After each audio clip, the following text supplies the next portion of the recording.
Megacanal Sonora presenta.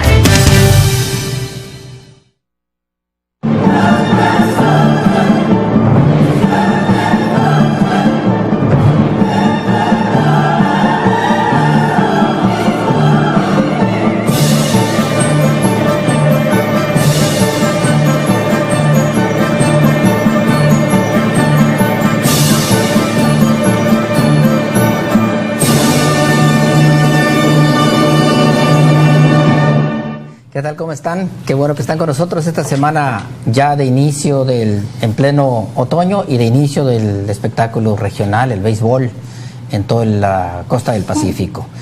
En la historia y en la vida hay villanos, héroes y villanos. Y en la historia también tenemos héroes y villanos.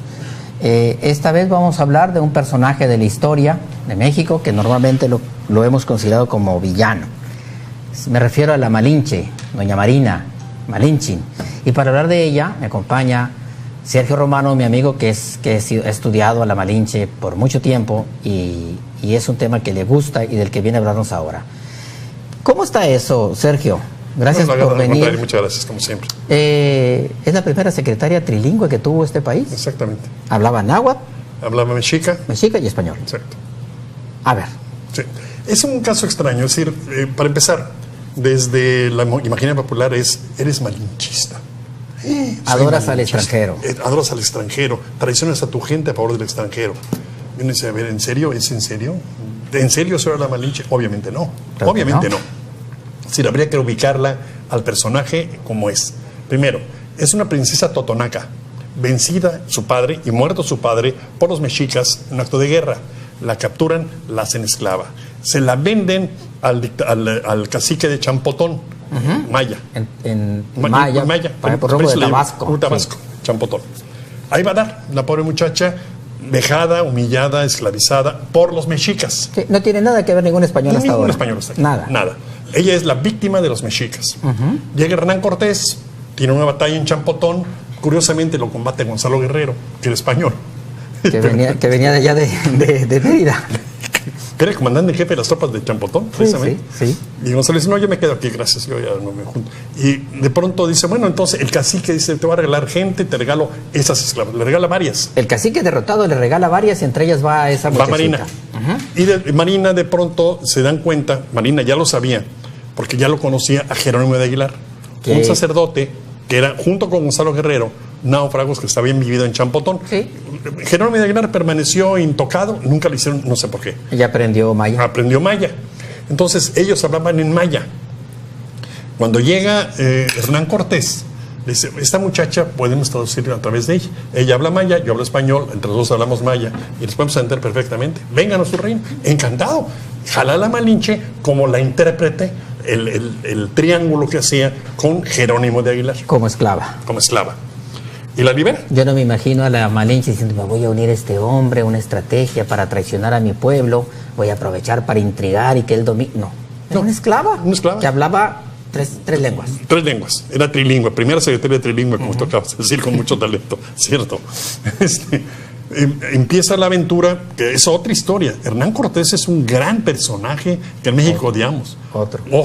Ojo. Lo que él hace es una hazaña digna de Alejandro Magno, es decir, vuelvo a lo mismo. Desembarca huyendo de Cuba, de Diego de Velázquez, viene escapado, desembarca escapado, funda un ayuntamiento, a ver si con esta la libro, y por las dudas quemo las naves. Ahora, o avanzamos o nos morimos. Avanzamos. Es un acto que no tiene que ver con España tampoco, ya era él, y avanza. Tiene la batalla de Tumba, tiene problemas con Tlaxcala, vence a los tlaxcaltecas, y la Malinche es simplemente la intérprete, la que habla Naoa, habla maya y empieza a hablar español. Una esclava, a ver, tradúceme esclava. Nada más, tan, punto. No hay ninguna traición todavía. De pronto llega a México Tenochtitlan, pues para decirlo más en español. Y la traductora original obviamente es ella. Ella es la que interactúa con Moctezuma II. Para entonces, Cortés no trae indios ya adeptos. Sí, ya. Ya viene desde los allá. tlaxcaltecas. ¿Te acuerdas que en Tlaxcala? Perdón, tienes toda la razón, apunta eso. A propósito de traidores, pues. Cuenta esa historia. Sí. Cuéntanos esa historia porque es muy importante. Claro que se da cuenta Hernán Cortés que para vencer al imperio, Mexica necesita aliados, y estos aliados Son los enemigos del imperio. Como todo imperio tiene enemigos. Y tenía muchos más que ellos. Entonces vienen totonacas, vienen tlaxcaltecas y vienen, eran tres. Y les ofrece, ayúdenme ¿sabes qué les ofreció? Ayúdenme a derrotar a los que los tienen sometidos y yo les voy a exentar del pago del impuesto predial. Así fue. Eso no. Sí. Yo lo conozco, que todavía hay un pueblo en Tlaxcala. Sí. No lo vas a creer. Un pueblo en Tlaxcala donde no se paga el impuesto predial porque a ellos Hernán Cortés los eximió del impuesto predial. Sí. Es real. Entonces son aliados de él, son los enemigos de los mexicas. Claro. Lo que ocurre aquí en México Tenochtitlan es una historia muy complicada, pero la Malinche es testigo, la que ayuda a hacer las alianzas es ella. Porque ella es la que lo comunica con los tlaxcaltecas a su patria, los totonacas, ella los jala, ella une a los enemigos de México. Hace más que traducir, porque vemos cuando el presidente de Rusia se une con el de Estados Unidos, hay un traductor, ellos nomás traducen. No, ella no. Ella sí se involucra. Ya empieza a involucrarse. Y de hecho ya Hernán Cortés la trae permanentemente junto a él. Pero es mucho más que ya una traductora. Sí, es su niña. Es su amante. Sí. Digamos. Digamos. Ahí va. Entonces ella influye para que se haga esta alianza, la que logra que Moctezuma acepte que llegan y que se instalen pacíficamente. Cuando Hernán Cortés sale con ella, por cierto, como traductora, a combatir a Pánfilo de Narváez, viene la matanza babosa de Pedro Alvarado del Templo Mayor y se arma la escandalera. Tienen que salir huyendo. ¿A dónde se refugian? En Tlaxcala. ¿Quién nos ha ido a armar las tropas? Los tlaxcaltecas. Sus aliados. Los aliados. Y vienen todos los demás y uno dice, ya estuvo suave, vamos a invadir esto. Y con 1,200 hombres, con 5 bergantines chiquitos, que eran canoas, con cañoncitos, le ponen un ciclo de 100 días a Mexico Tenochtitlan. Y no pueden salir, ¿por qué? Porque hay 200,000 aliados de Hernán Cortés rodeando la ciudad. Si no les gana Hernán Cortés, les ganan los enemigos que tenían, el imperio. ¿Quién le gana quién hace la conquista? Los indios. Ahora, ¿hay conquista de México? Segunda pregunta, maestro Lagarda. ¿Hay una conquista real de México? No está el concepto como México, para empezar. ¿No? Y él lo conquista, derrota a México Tenochtitlan, nada más. Y empieza la colonización, empieza la catequización, empieza la seducción, pero no hay ya una guerra. Vienen las guerras en el norte después, pero no, excepto Michoacán, que se rinde muy fácil, entran a Yucatán, todo el centro de México se somete a él, no hay una guerra, no hay una conquista. Y tú dices, la conquista de México, tú sientes que tu patria ha sido mancillada por los malditos españoles. ¿Qué era la patria en ese momento? Que no es cierto. No, ¿qué era este territorio? ¿Qué era este territorio en ese tiempo? Eran 52 naciones distintas. Dominadas por un imperio. Feroz. Yo soy de origen mexica, yo no me estoy mordiendo la lengua. Mi abuelo era mexica, hablaba mexica. Mi abuelo Sandoval. ¿Y tu otro abuelo era Cortés? Sí, asturianos. Eran asturianos. Españoles, como yo. Igual que tú. Igual que todos. Exacto. Sí, yo no digo que sean malos, pero eran unos salvajes los mexicas, de verdad. Tú has estado en Templo Mayor como yo. Los sacrificios humanos son reales. Si las guerras floridas era capturar prisioneros, sacrificarlos. ¿Cuándo han sido diferentes los imperios? Nunca. Lo mismo. Romano. Igual. Wow. Pero no hay una. Alejandro, es decir, hizo Alejandro. Empezamos. Ella no. Empecemos. Sí, ya vi. La Malinche no es una traidora. Entonces, es una colaboradora para derribar a sus enemigos. Para empezar, los enemigos de ella. Es como si yo contrato a Aldo para ayudarme a pegarle a Trump. Pues no es mi enemigo. Pues no. Y luego dicen, ay, es que Aldo es un traidor. No. Está defendiendo a México de Trump. Así por es. cierto, Y luego, ¿y cuándo entonces aparece esta percepción de que la Malinche hay una historia muy rara, pero viene otra parte más complicada. Acuérdate que de pronto dicen, bueno, te voy a casar con Montesinos, pero vives conmigo. La casa de la Malinche existe. Está en la Plaza de la Conchita. No, en la Plaza de la Conchita en Coyoacán. Está abandonada. Y se oyen ruidos. Mi compadre Trigo vivía ahí, en paz descanse mi compadre.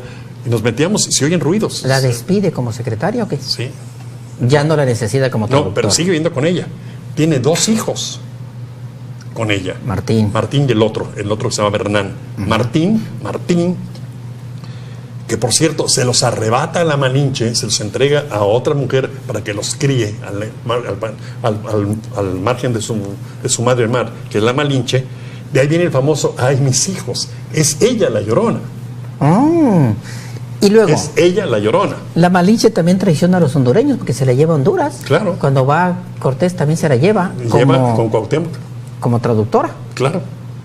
No traiciona a nadie. Sigue siendo una colaboradora. Pero Martín Cortés, no olvides nunca que Martín Cortés, vamos a dejarlo en primer mexicano, no lo es cierto, en tiempo y espacio no, pero bueno, hijo de Malinche y de Hernán Cortés, el primer gran mestizo, De este y trata de, con los Ávila de hacer la independencia de México. A favor de él, claro, digo. Eso es.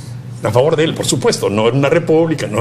Quería ser rey de México él, porque su padre lo maltratan. ¿Te acuerdas Sí, que sí, Hernán Cortés sí. acaba en España vejado, maltratado, casi mendigo, y muere en España abandonado Hernán Cortés? Cierto. Porque nadie lo peló, porque él era enemigo de España. Él hace todo esto a pesar de España, que es la otra historia. Hernán Cortés es un personaje también muy mal visto, ¿no? Entonces, Martín Cortés, el hijo de ellos, es el primer mexicano. Y acuérdate que a los Ávila los queman donde está Porrúa, en Argentina y licenciado, ¿verdad? En el centro. En Guatemala. Ahí está una librería muy grande. Ahí la pira funeraria de los Ávila queman a los 5 hermanos y a Martín Cortés le perdonan la vida y acaba en España en un monasterio preso. Es la encarnación del mestizaje. Exacto. De nosotros. Nosotros. De lo que somos, todos. Bueno, salvo los indios puros que todavía existen en este país. Deben quedar muy pocos. Sí. Yo trabajaba con comunidades indígenas, yo te diría, los seris probablemente sean quizá de lo más puro. Lo más puro. En Sonora, ¿no? Lo más puro. Entonces, ¿y dónde nace la percepción y de dónde nace eso de Como decir que era una tantas traición? historias, maestro Que Lagarda. adoras al extranjero, malinchista, eso de que por tu culpa nos cambiaron cuentas de vidrio por oro y todo esto, a propósito de Gabino Palomares. A propósito de Gabino Palomares y a propósito de los folcloristas también, Sí. que también la maldición de Malinche. Son historias extrañas. Obviamente los españoles no son hermanos de la caridad, ni son gente decente, son una bola de aventureros terroríficos y bárbaros. Obviamente sí hay matanzas, obviamente sí hay sacrificios, sí hay sometimiento. Cuando logran finalmente dominar todo, se apachurra todo y dominas todo y los conviertes en tus esclavos virtuales, aunque no de nombre. Sí. Y ahí siguen, ¿eh? Seguimos batallando. Tú lo sabes, yo trabajé con comunidades indígenas en Sonora. Estamos batallando todavía porque entren al siglo XX, de verdad. Sí, hablo de los Pimas, hablo de los Guarijíos, hablo de los Seris, que entren al siglo XX siquiera, ya no al XXI, al XX. Y todavía estamos batallando con eso. Es decir, esa es la otra culpa española. Ahí sí hay culpa, no hay conquista. Hay un sometimiento donde te debilita la estirpe indígena. Vamos a hacer una pausa de un minuto para hablar precisamente de eso. ¿Qué pasó después de esta Malinche satanizada? Maravilloso. Regresamos.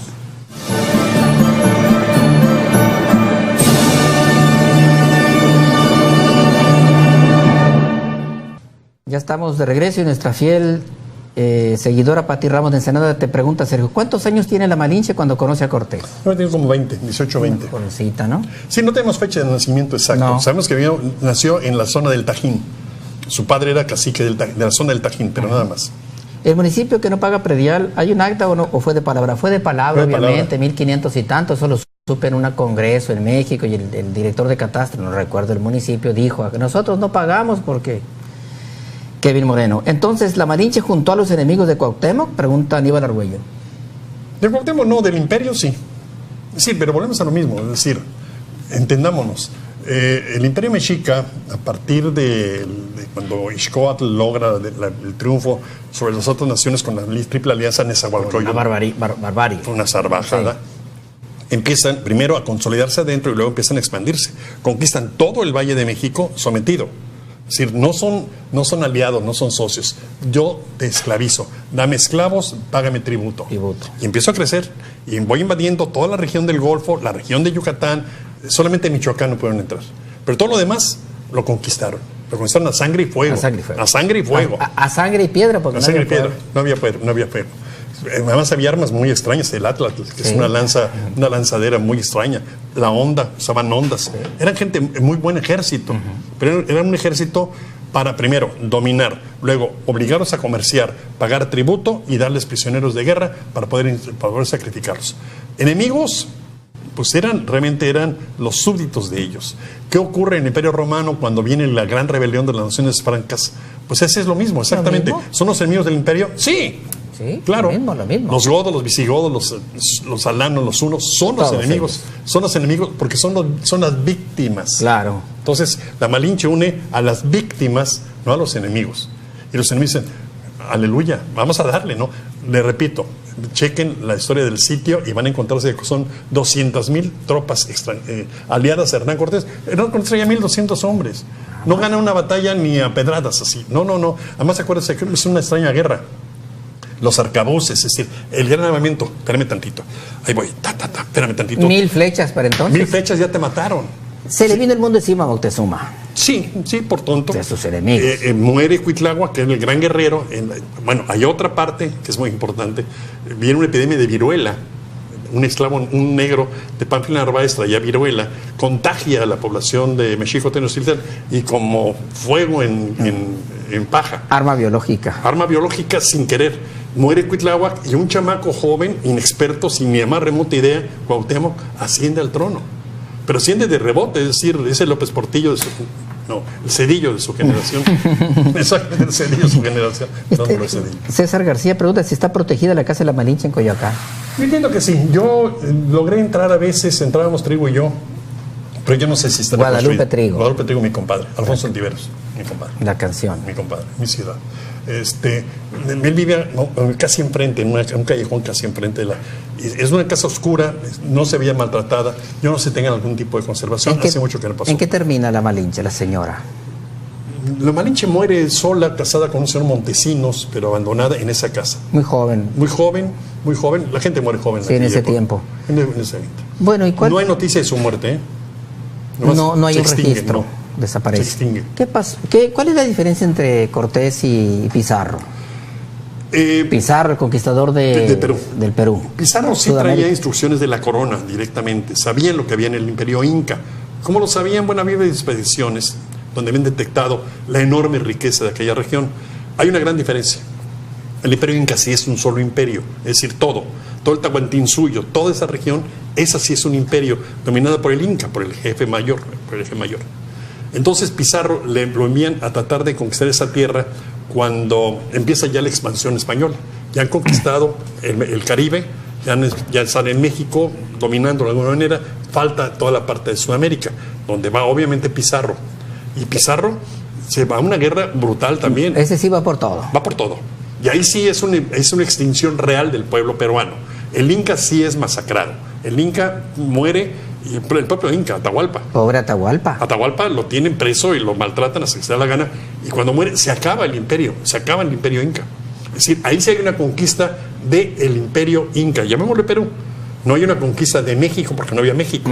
No. Ahí sí era una unidad políticamente estable. Era un imperio completo, toda la región. De Bolivia, el Alto Perú, del Alto Perú hasta finalmente, hasta prácticamente Ecuador. Toda esa zona es el Inca, ¿no? Todavía está ahí, todo. Vas a ir al Cusco para darte cuenta del tamaño, ¿no? Acá fui hace poco. Sí, vi eso, increíble. El camino del Inca es muy grande. Y había tesoros importantes como también los había en México. El Dorado. ¿Qué es lo que establece entonces, apoyado por la Malinche, Cortés en, no voy a decir México, en Tenochtitlan? Pues más que nada las alianzas con los enemigos. Y obviamente la posibilidad de poder comunicarse, tener un intercambio, no estar a ciegas con lo que pasaba. Yo tengo la impresión de que ella logra inclusive tener una pequeña red de espías que le pasaban datos a Cortés, ¿no? Te digo, Hernán Cortés, otro personaje que hay que estudiar con mucho cuidado. Pues no es el malo, es decir, me preguntaba Aldo un instante, hay un cuadro en mi preparatoria en la Universidad de Alfonso, donde yo estudié. Cuando entras a la escalera, está en una pared lateral está pintado Cortés con la Malinche, un Cortés blanco, la Malinche morena, ambos bichis, él tiene las manos encima de ella. Y yo siempre, mi maestro de Historia de México, el maestro Gurría, me decía, mira, los padres fundadores de la patria, papá y mamá son Hernán Cortés y la Malinche. Así es, y resulta, de todos nosotros. Y resulta que nosotros estamos enamorados de Cuauhtémoc. Perdón, no entiendo. Y despreciamos a nuestra mamá, pero... Sí, es la verdad. Ya lo dijiste. Por eso la gente no me quiere a mí, porque como digo esas cosas. Es la antihistoria que yo digo. Pero entonces... Me preguntaste, ¿dónde? En el siglo, después del 57, cuando el juarismo, los liberales norteamericanos, Sí, eso, estás hablando del siglo XIX. Sí, ya. Es cuando empieza México a través de los siglos, vamos a remodificar esto. Se viene la famosa Elliot Morrison con la conquista de México, y se habla de la conquista de México. Y empiezan a hacer toda esta leyenda de los buenos somos nosotros, es decir, nuestro origen es legítimo. El malo es Iturbide, el bueno es Guerrero, el malo es el bueno es Hidalgo. ¿Por qué? Para ellos mismos de alguna manera justificar su entrada a la historia, porque vienen de un gobierno dictatorial feroz del Santana, que gobierna casi todo el siglo XIX, de un imperio, el de Iturbide. Entonces, esa generación de los Izazagas, de toda esa gente, de los García Cubas, inventan toda esta historia y te generan una sensación muy extraña en el país, muy rara. Pero los cronistas de la época, ¿qué dicen de la Malinche? Bueno, que Saúl, se acaba Cortés, se andaba acaba, con él, pero ellos no hablan de... Nunca hablan de una traición. De mal. ¿No? Y en los documentos indígenas de la época no queda algo de El traición. Códice de Tlatelolco habla un poco de ella como una persona que anda traduciendo al lado de él. En el propio libro de Hernán Cortés, bueno, esto es una discusión. En la vera historia de verdad del Castillo, que es muy raro, que 90 años después alguien le escribe en Guatemala. Eso no es cierto. Es Hernán Cortés. Es decir, para mí el texto es de Hernán Cortés. Acaba de salir un libro de un inglés que dice eso. Exactamente. A mí me lo decía el maestro Bourdieu también. Sí. Pero bueno, ahí habla de la Malinche, te la sitúa exactamente como era. Es decir, la sombra detrás de él que anda acompañándolo en esta enorme aventura de lograr una victoria extraordinaria derrotando a un imperio. A un imperio. A un imperio brutal. Pero entonces en ese tiempo nadie dice, ni los indígenas, esa es una traidora y por tu eso culpa. Viene después. Eso viene en el siglo XIX, cuando se estructura esta percepción de la patria. Sí, bueno, Ignacio Ramírez, el Nigromante, Melchor Ocampo, una patria nueva, más liberal, más a partir de una concepción muy norteamericana de la vida. De esta caracterización, esta que vivimos ahora, con la caracterización de Hidalgo, que nadie tenía un dibujo y se hace un dibujo muy bonito. Sí, muy bonito. Blanco. Que tampoco, Hidalgo es un señor muy interesante, pero el señor acaba aprendiendo la vida. Lo mismo que pasó entonces después de la Revolución Mexicana, en los años 40, cuando se dice somos la patria, el México profundo, el México de los colores y todos los demás son malos, traidores. Todos. Porfirio Díaz, la Malinche. Don Porfirio es un personaje que tampoco hemos rescatado. Don Porfirio es un personaje interesantísimo. Tiene un punto que yo no le perdono, yo en lo personal, la guerra del Yaqui. Me parece que es un crimen abominable, eso no tiene sentido. Pero el resto habría que reestudiarlo, es decir, había muchos pobres en aquella época, pues los hay ahora. La educación era muy mala en Porfirio, pues lo es ahora. Estaba entregado a los ricos, estaba entregado ahora. Estaba entregado a los norteamericanos, pues estamos igual ahora. Esa es la pregunta que te iba a hacer. ¿Cómo vivimos en este momento, en el siglo XXI? Igual después de todos estos héroes, igual que el siglo XIX, igual que en la época en la referencia, yo soy historiador. En relación a este malinchismo. Yo soy historiador, yo trabajo en historia, pero soy periodista, yo tengo un programa de noticiario diario, yo lo decía hoy en la mañana. Cuando el presidente de la República se va a enfrentarle a Trump y decirle ya basta, peluca bueno para nada, ¿no? Alguien que le ponga un alto. No, aquí nos aguantamos las bofetadas del payaso y ahí nos vamos. Pero es lo mismo, es exactamente lo mismo. Vamos a aguantar lo que nos digan de allá, porque ya nos viene toda la papa. Te hago una pregunta. Si me la puedes contestar y si no, acabamos con el programa. Yo estoy de acuerdo con don Porfirio. Cuando Benito Juárez es un gran patriota, guara. Hay un tratado de Magdaleno Ocampo en donde le entrega el mismo de Tehuantepec a Estados Unidos, a cambio de armas y de tropas y de dinero. Es decir, la defensa de México se hace con el patriotismo nacional o el dinero norteamericano. No me contestes si quieres. Mejor regresamos a Hernán Cortés. ¿Con quién? Los mexicanos, la generación actual de mexicanos, ¿dónde está su malinchismo? ¿Y a favor de quién? Es una pregunta muy importante la tuya. Es ¿Cómo vivimos ahora? Sí, la Malinche traiciona a México a favor de los españoles. Entonces el enemigo es el español. Cuando resulta que son, es decir, Lagarda es un apellido español. Francés, cierto, es Lagarda. Claro. Es francés. Claro, sí. Nogués es un apellido español. Sí. Romano Muñoz es un apellido asturiano. Es decir, resulta que entonces todos nuestros padres son los enemigos de nosotros. Es decir, el malo es el español, el malo es el francés. Oye, Francia nos deja. Yo tengo un poco la impresión, te voy a decir una teoría, puedes decirla si quieres o no. ¿No se te hace que en la Sierra de las Campanas matamos al bueno? Piénsalo. ¿Y quién es el bueno ahora? ¿El del norte? Los del norte. Sí. El imperio del norte. El imperio del norte son los buenos. Para la cultura. Ya lo dijiste también. A ver, ayer vi una exposición de la Malinche en el Museo de Lina. Me despertaron la inquietud de ir, gracias, Erix, de Ciudad de México. Sí, nos está hablando. sí. ¿Cuántas lenguas hablaba la Malinche? 3. Sañudo, Adriana Sañudo. Hablaba maya, hablaba nahuatl y hablaba español. Acaba hablando español, pero originalmente hablaba nahuatl y maya. Del maya traducía, se lo daba a Jerónimo de Aguilar, traducía al español Jerónimo de Aguilar. Luego ya nahuatl se lo traducía a Jerónimo de Aguilar y luego aprendió español. Ah, mira, qué buena pregunta. ¿Cuál era el apellido de la Malinche? No, era Malinche. Malinche no tiene nombre. No tiene apellido. No sé qué. Para mí llega la Malinche con sus tropas a las puertas del imperio a enfrentarse, dice Hoyos. No entiendo esa comentario, pregunta. Eso no era Sor Juana Inés. Bueno, no era... somos malinchistas. Hoy en día los mexicanos. Sí. ¿A favor de quién? ¿A quién de adoramos? Estados Unidos. Adoramos. ¿Ya entendiste dónde está la clave de toda esta? Entendimos. Es decir, adoramos a Steve Jobs, al iPhone. Desclasifica, hamburguesas. Tú quítale credibilidad a tu historia, rómpele sus historiadores, rómpele sus héroes, y vas a encontrarte con que es mejor el Pato Donald que Agustín de Iturbide. Bueno, se acabó el tiempo, Sergio. Nos vamos. Los esperamos la próxima semana con otro programa igual o mejor que este. Muchas gracias. Gracias, Sergio. A ti, gracias.